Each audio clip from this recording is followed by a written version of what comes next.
What is up, Panthers? I am Billy B, back today with episode 4 of Vinyl Verdict, PHS's resident music podcast, and I'm joined by my two guests, Justin Foster and Jarrod Byner. What it do? What is going on, everybody? Now, Jarrod, it says on that little graphic there that you are a senioritis victim. Heavy. It's hitting me. Never been this bad in my life, but Well, you've never been a senior before, so. yeah, we bouncing back though. I will say that. We bouncing back. The month of April has been a really good comeback month for me. So It's early in the month, so. you start strong, you finish strong. I feel like after prom, things start to head south, so. We'll see next week. That's not me. Check me next week. I'm hoping there's a Vinyl Verdict episode 5. Maybe. That's a big maybe. Gotta be. Yeah, I can see that happening. And Foster, on your graphic, you said you were a new Mac Demarco fan. Is this true? We're going to talk about this, but I got a lot of Mac Demarco thoughts that we're going to unpack. But, yeah, I've spent some time with this album, and I'm safely on board as a fan. Okay. I also have multiple listens under my belt.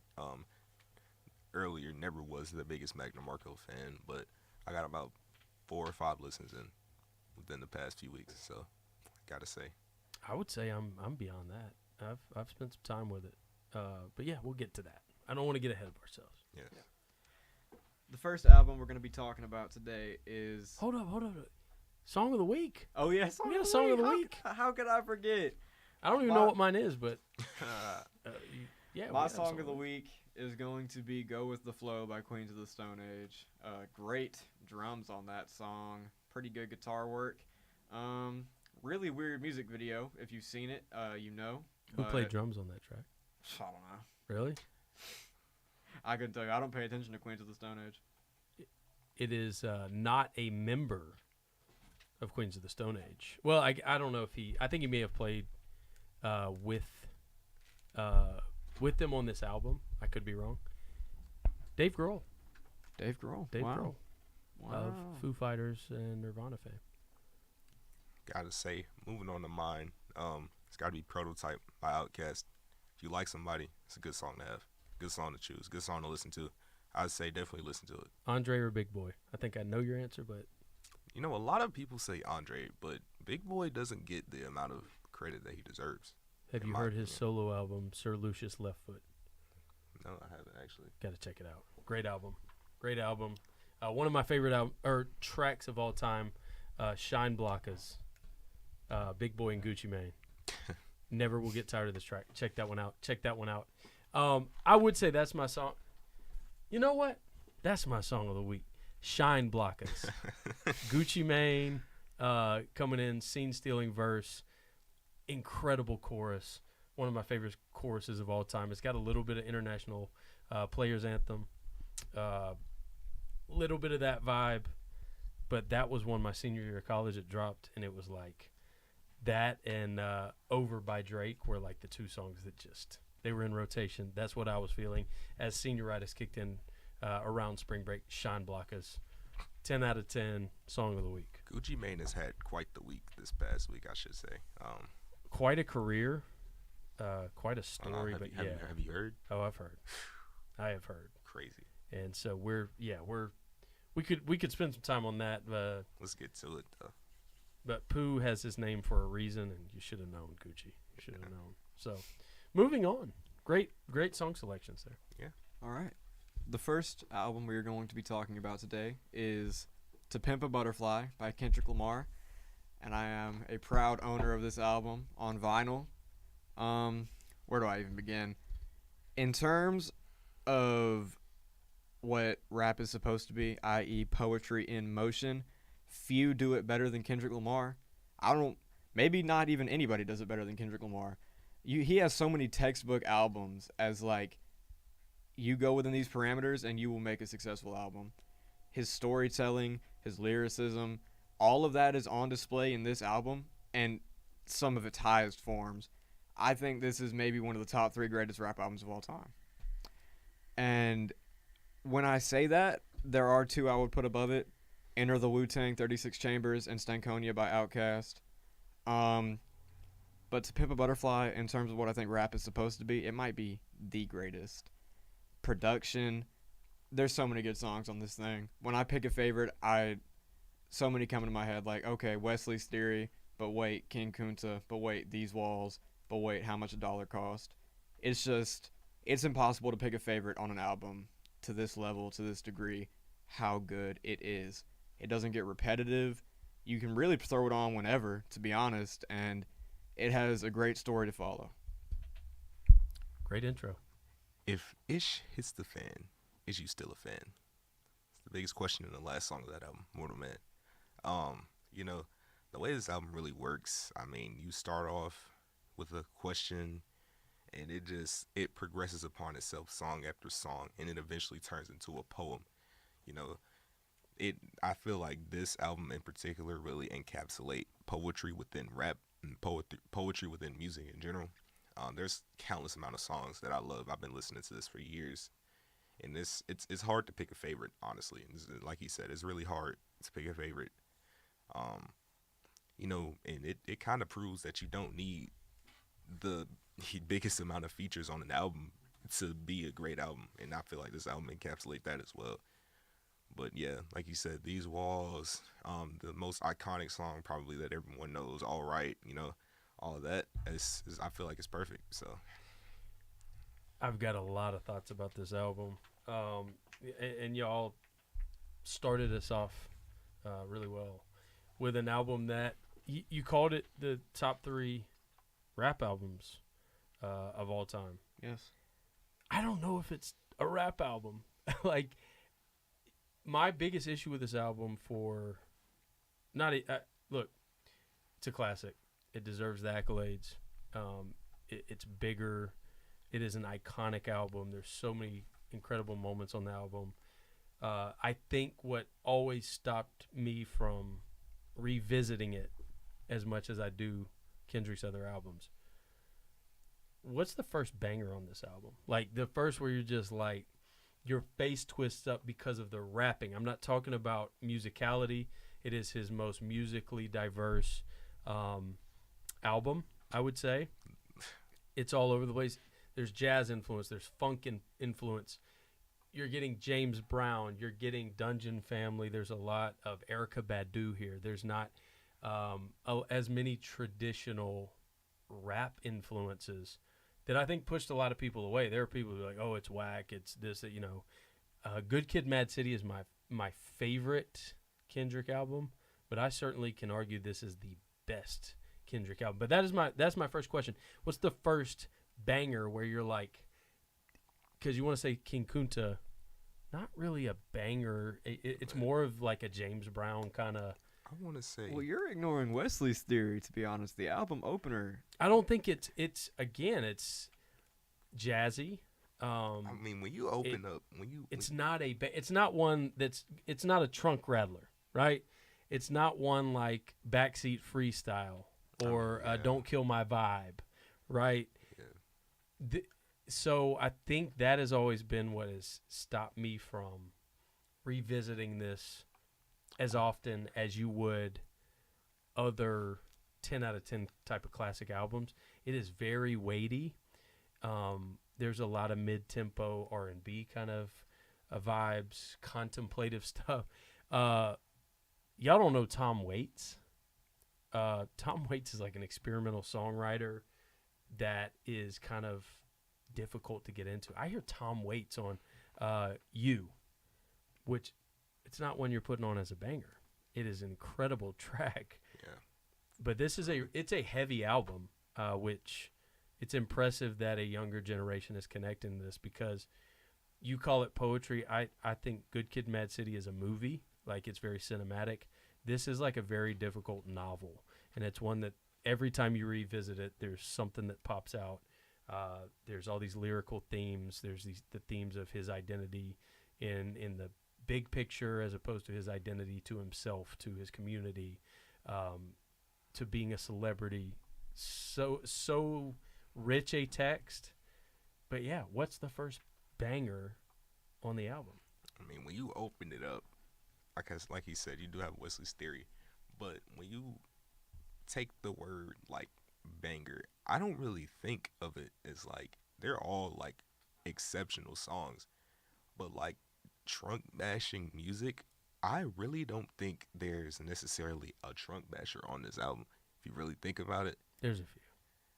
I think All Right. All right is that was what I was gonna definitely- say. To me, that's the first one where you're like, this is the first song I'm gonna hear out of people's cars in the summer. You know what I mean? Like, yeah. Yeah, exceptional rapping on that song, by the way. and there's exceptional rapping before that. Again, I don't want to be reductive and say, oh well, it loses value because it doesn't have that. I think people's expectations are different because of that, and it's one where I kind of have to be in the right state of mind to put on. Like I put it on during a run yesterday, and it's like I can't just front to back. It's one I really need to be.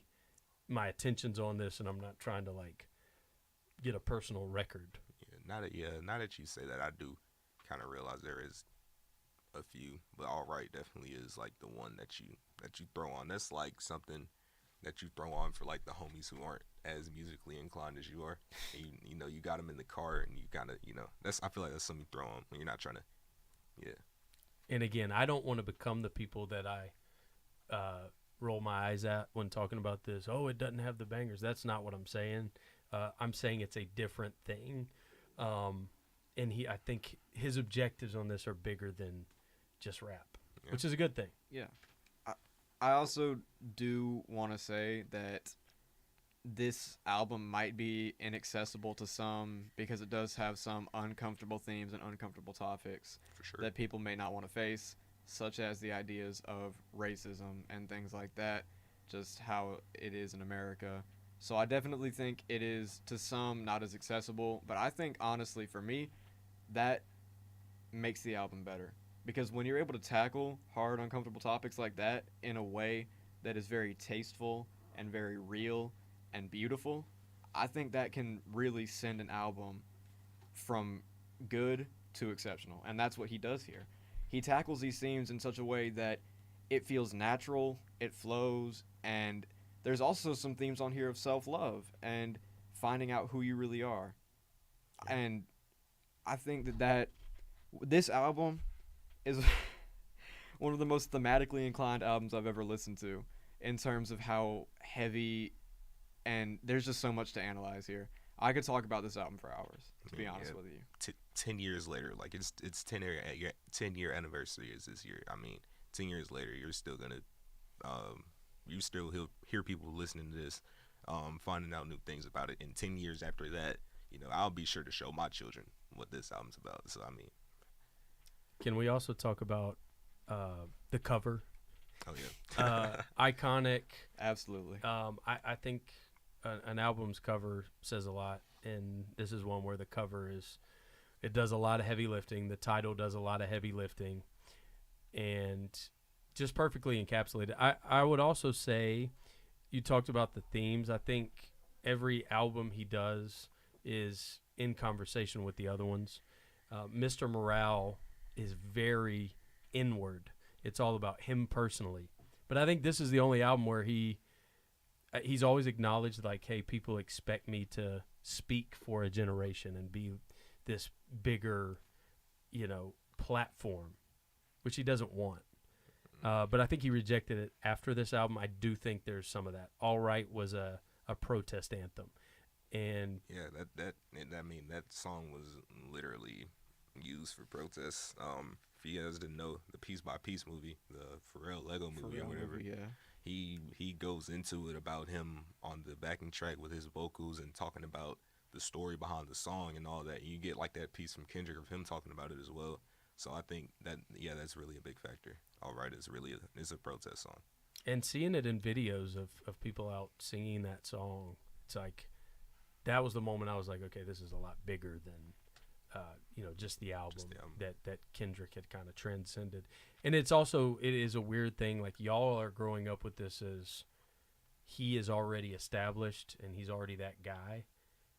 I remember when he was like a fresh-faced new artist and, like, who is this guy in Section 80 being buzzing, and then Good Kid, Mad City drops, and I very vividly remember the first time I heard the lead single from this album, The Blacker the Berry, and it was like me and a buddy, it dropped, and he played it on his phone, and we were just speechless. Like, oh, this dude just leveled up. I'm the biggest hypocrite in 2015, man. I love that song.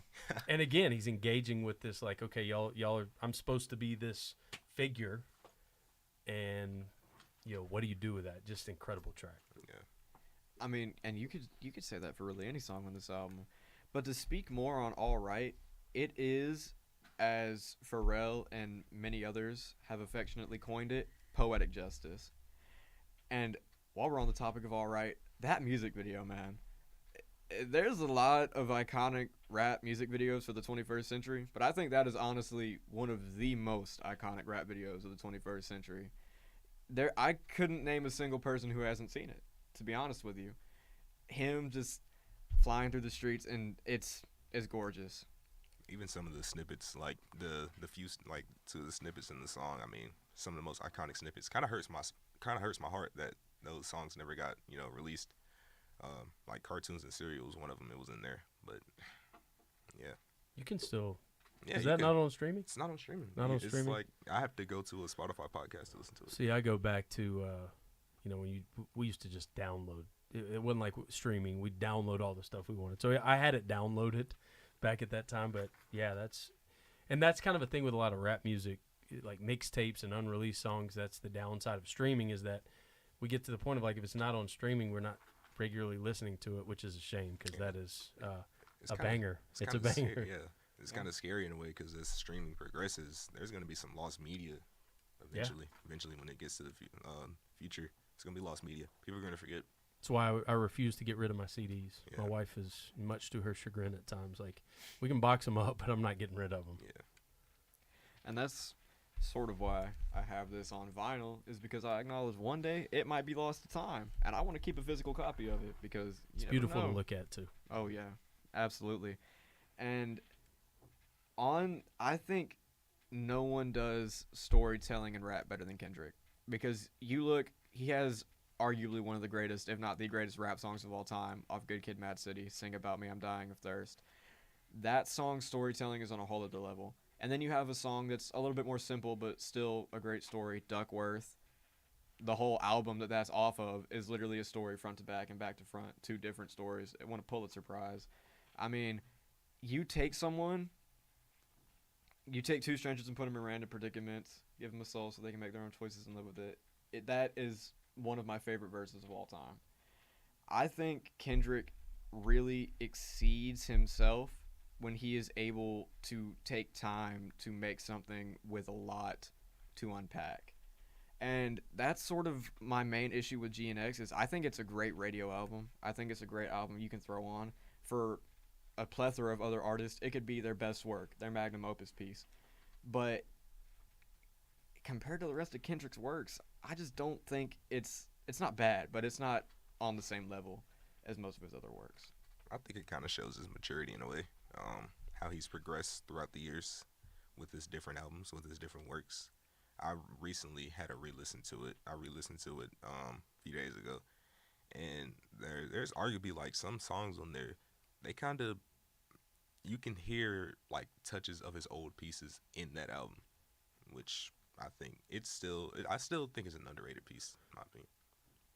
It's interesting you say it's maturity, because a lot of people, again, would argue like, hey, this is simple, it's less lyrically inclined, it's less concerned about these bigger themes.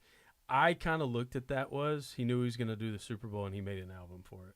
Like, I was like, he's just going to make, when you watch the Super Bowl performance, it's very much around that album, which nobody's ever done, and is alienating to people that are not Kendrick fans. But I loved it, obviously, because I love his music. But, yeah, he just wanted to that's the album he wanted to make, and I think it's perfectly fine. You don't have to make super complex, which I still think there's complexity to it. You don't have to make that kind of record every time. He did that with Mr. Morale, which is a spiritual sequel in a way to this, to Pimp a Butterfly. He didn't need to do that necessarily, and so, yeah, I think there's a maturity to say, this is the album I want to make. And it's a nod to that West Coast sound, which I don't know if y'all are Draco the Ruler fans. Check out Draco, R.I.P. But Draco, he's like, yeah, that's the sound you're kind of nodding to, is this West Coast sound. Definitely. But Ratings. We're gonna Ratings. we're gonna do the whole show on this one. Yeah, I'm we got to like move peeking at on. the clock. We got like 10 minutes. I literally would not be comfortable giving this anything but an A+. Like, if I were to give this anything lower than that, it would feel like a disservice to this album's greatness. I genuinely, this is one of the greatest rap albums I've ever listened to, and I'm speechless every time I listen to it. I find something new, and it's beautiful. Yeah, I also really got to go with A+. I mean, there's not much to be said. Listen to it. I mean, seriously. Listen to it a lot. I mean, it's gonna be A+ all around. But my sort of caveat is, of Kendrick's albums, it's probably not even, of the ones I'm gonna revisit the most, it's not number one. But again, that's not because of the quality. Good Kid, Mad City is my favorite, but I think this is a guy that's got multiple A+ albums. So A+, iconic. Check it out, dissect it, listen again. Boom, bam. All right. The next album we're going to be talking about is The Earth Is Not a Cold Dead Place by Explosions in the Sky. And I did some research on this album. This album had such a noble reason to be made, and that it was made to combat the post 9/11 anxiety that swept America. And this album is so hopeful and optimistic and uplifting, and through a medium like music, which we've seen can be very negative and pessimistic, seeing something that combats actively nihilism is just great in any media, any form of media. This album, I'm not even going to get into my thoughts yet. It's another A+. Foster recommended this to me. This might have been a life-changing album. Like, I was at a Barons game listening to Your Hand in Mine.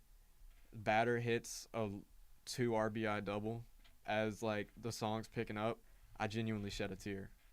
My goodness. Like, it is so feel good. Even down to the title, The Earth Is Not a Cold Dead Place, there is just so much hope. And I think that is beautiful. It's absolutely amazing. So I got to jump in real quick and just say, like, this, the reason I picked this is a formative album of my high school years. It was a soundtrack. Your Hand in Mine is like a motif that is throughout Friday Night Lights, the movie. And, you know, Friday Night Lights, the movie, is one of my favorite sports movies of all time, but that stuck out. And so it was like I was seeking this song, this beautiful song, that there is like a melancholy to it. The hope is there, but there's some sorrow underlying their stuff, but the hope is what you're left with. But it kind of changed the way I listen to music, because I was very, very much set in like new music and traditional verse, chorus, verse, bridge, chorus, just, cut and dry. And it's instrumental, and it's, some of the songs are like 10 or 11 minutes long, and the album has 5 tracks. So it caused me to start listening to music in a little different way, and more just going with how it makes me feel and getting wrapped up in the sound. But man, what a beautiful album. They have done a lot of soundtrack work. Their discography is worth checking out. And you speak to the 9/11. I don't know if you read about their previous album, which it was released on September 10th, 2001. September 10th, 2001. It has a plane on the cover, like smoking buildings, and there's a track on it called "This Plane Will Crash Tomorrow." What? Yeah. So there was like all this, people, conspiracy theories and all that stuff about like what's the deal with this band. So they had to combat that, and it was kind of a darker album. That's really crazy. crazy coincidence. That is a Yeah. crazy coincidence. And it's like, I mean, what, they're a post-rock band from Texas. Like, what do you? Yeah. They didn't have any connection to it, but yeah, just crazy coincidence. But yeah, this is one. Y'all are at a point, like, y'all are at a crossroads of your life, and the movie Friday Night Lights touches on this of like what's next. And man, it's Your Hand in Mine again. It's a cheat code if you're like making a video and you want to make it poignant and you want to pull emotion, play that song. It has never gotten remotely old to me. And yeah, so this is a very special album, and one that when you start listening to other, rock bands after this, you hear the influence 100%. Yeah, I gotta say, with as big of an instrumental guy as I am with specific music, gotta say this album really spoke out to me.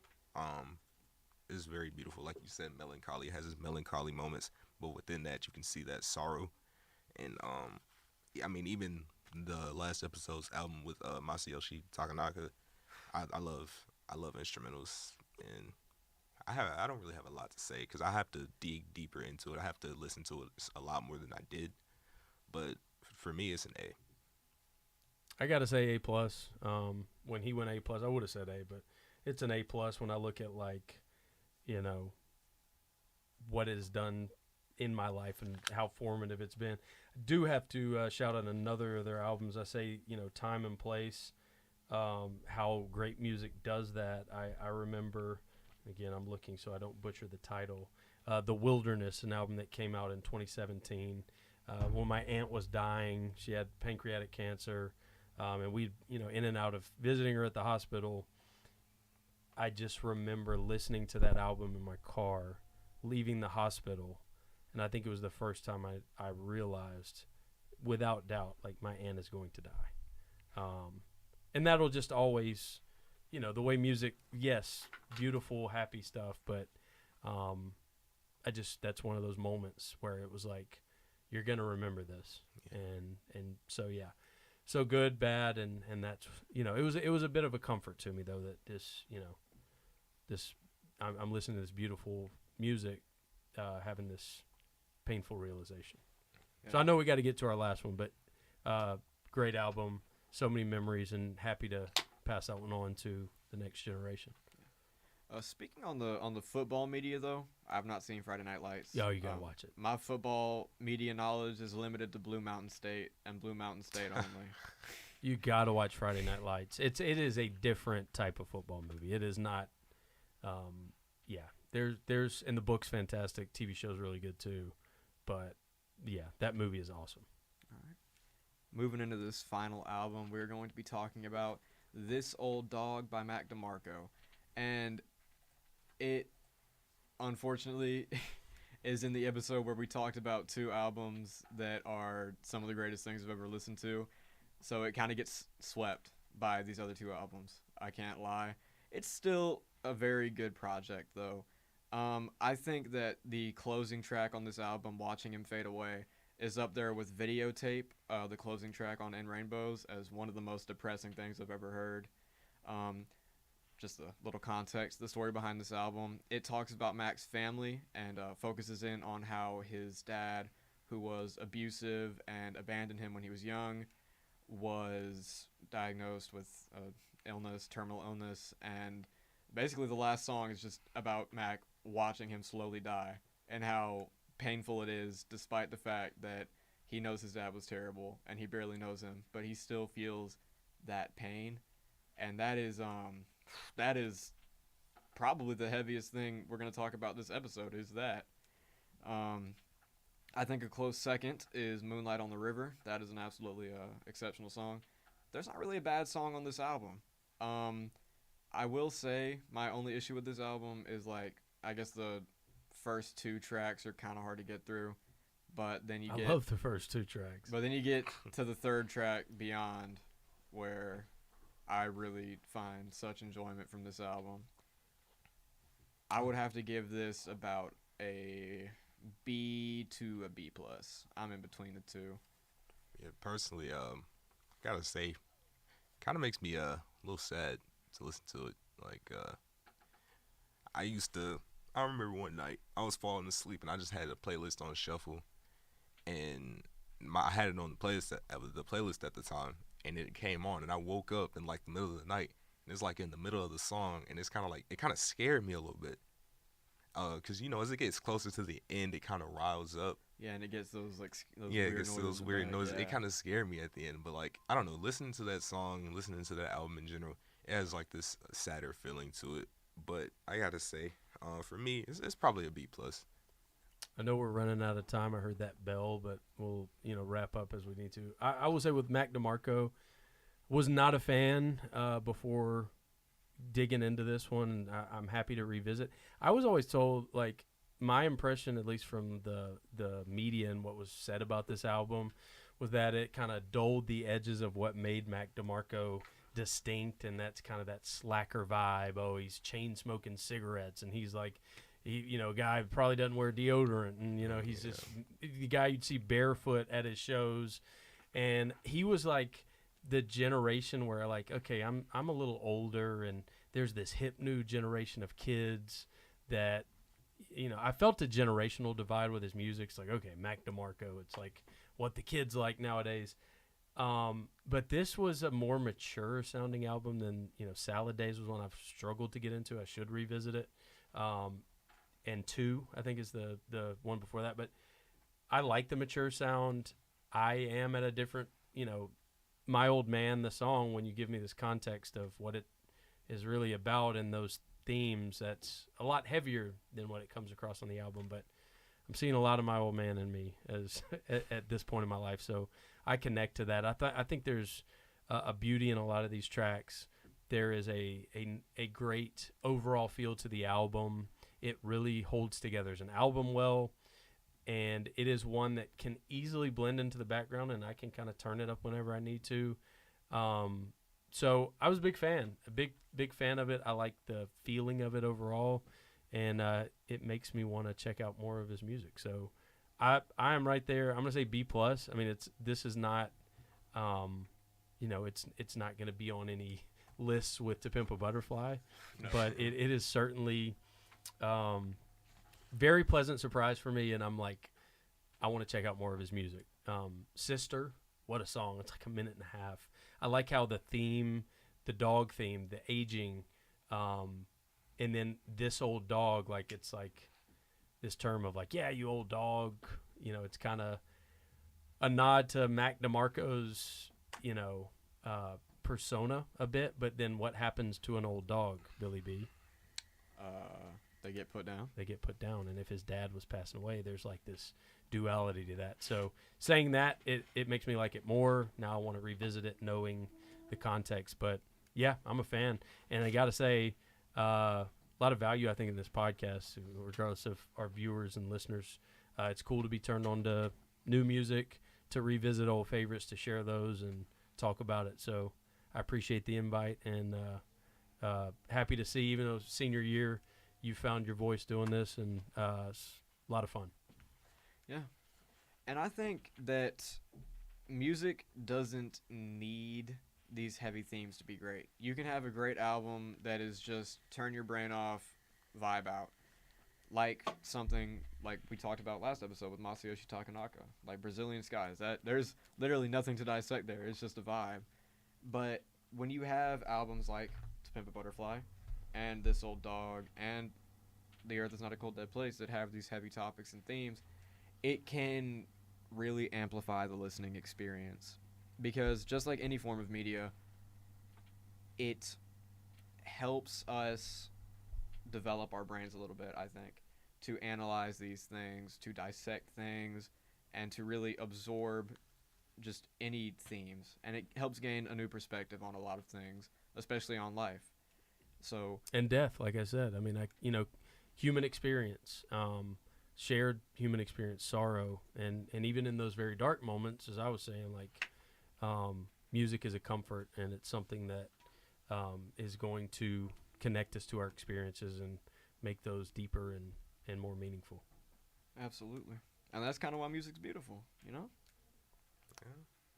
I was Billy B, joined by my guests, Jarrod, Byner, and Justin Foster. This was episode 4 of Vinyl Verdict. There might be an episode 5 before the end of the year. There will be. Yep, there will be. Shout out, Playboy Cardi. Hey, shout out Josh over here, big Mac DeMarco fan. Yeah, he should have got him a mic, but running our graphics and engineer of the year over here, doing it big. So he also does directing for the College Football Podcast. So he's really all over the place. He's made by now I got to write passes because we got some kids late. So